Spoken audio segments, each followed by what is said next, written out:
Muy buenos días, soy Arturo Fuentes, soy médico intensivista, laboro actualmente en el Centro Médico ABC y en el Hospital General de México. Frente a la pandemia que actualmente estamos atravesando, en las unidades de terapia intensiva, nuestros pacientes tienen la problemática de permanecer o tener que permanecer en un área completamente aislada, donde pues sus familiares no tienen acceso a una comunicación directa con ellos. Nosotros en las áreas de terapia intensiva, cuando ingresa el paciente, la mayoría de las veces se encuentra sedado. El problema viene cuando estamos en la fase de destete y cuando logramos retirar la ventilación mecánica. Los pacientes quedan con una parte de estrés postraumático. Esto se asocia precisamente a una situación en la cual, tras haber estado 2 semanas intubados o más tiempo en algunas ocasiones, despiertan muchas veces con debilidad, o en otras ocasiones con una traqueostomía, es decir, con un pequeño orificio con el cual están conectados a una máquina, o en situaciones en las que pues les es muy difícil poder alimentarse por sí mismos y no saben exactamente qué fue lo que ocurrió. Pues bueno, aquí el dilema que estoy planteando es el permitir o no la utilización de un medio electrónico, por ejemplo un celular, para que el paciente tenga comunicación directa con su familiar en esta fase posterior. ¿Cuál es el problema que vemos nosotros, el personal de atención directa, respecto a esta estrategia que podría parecer pues una estrategia muy humana?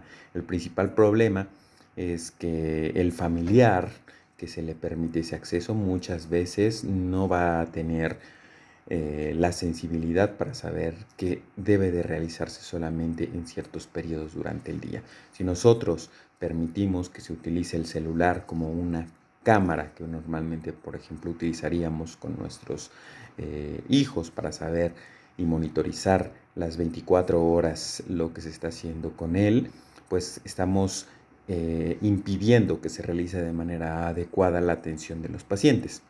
Pues bien, si nosotros no ponemos reglas, esto podría utilizarse incluso como un material para derivar en demandas por una mala atención que aparentemente pueden percibir el familiar respecto a el paciente, ¿no? Muchas veces ellos no conocen cuáles son los procedimientos que se tienen que hacer para aspiración de secreciones, para alimentación de manera artificial, y el estar viendo de forma constante todas estas actividades puede derivar precisamente en situaciones mucho más delicadas, ¿no?